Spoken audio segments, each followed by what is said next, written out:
क्या आप जानते हैं कि विश्व का प्रथम नोबेल पुरस्कार भौतिकी के क्षेत्र में किसने जीता था? जी हाँ, उस वैज्ञानिक का नाम है विल्हेम कॉनराड रॉन्ट्जन, जिन्हें भौतिकी का प्रथम नोबेल पुरस्कार 1901 में एक्स किरणों की खोज के लिए दिया गया था।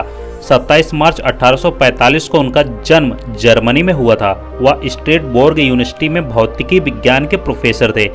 जब उन्होंने एक्स किरणों की खोज की थी तो शायद उन्हें भी मालूम नहीं था कि ये किरणें कितनी उपयोगी साबित होंगी। सन 1895 में उन्होंने क्रूक्स ट्यूब के साथ एक्सपेरिमेंट शुरू किए। विलियम क्रूक्स ने इस ट्यूब का आविष्कार किया था। इसकी विशेषता यह थी कि किसी भी दाब या निर्वात में इसमें विद्युत प्रवाहित कर उसका प्रभाव अंदर भरी गैस या निर्वात में देखा जा सकता था।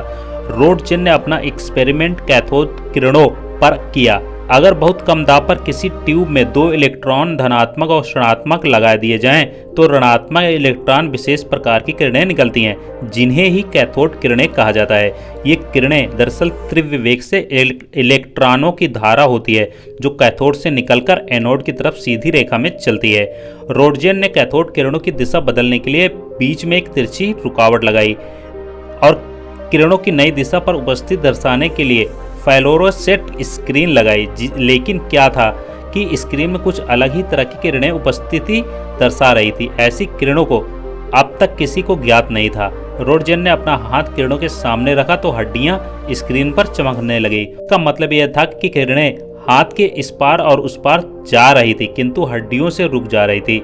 रॉन्ट्जन ने इन किरणों को एक्स किरणों का नाम दिया, अर्थात उस समय में इस किरणों के बारे में कोई भी ज्ञान नहीं था। वर्तमान में एक्स किरणों की महानता से इनकार नहीं किया जा सकता। जीवन के हर क्षेत्र में इसका उपयोग जग जाहिर है।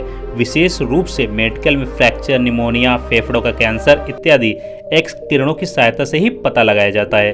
क्रिस्टलों की संरचना पता करने के लिए एक्स किरणों का उपयोग होता है। और तो और क्रिस्टलों की संरचना पता करने के लिए एक्स किरणों का उपयोग होता है। ऐसा ही एक टेक्निक का इस्तेमाल रोजालिंड फ्रैंकलिन ने डीएनए के हेलिकल स्ट्रक्चर की खोज की। अंतरिक्ष से आने वाली एक्स किरणों का अध्ययन कर सिंदूर पिंडों का गुणधर्मों का पता लगाया जाता है।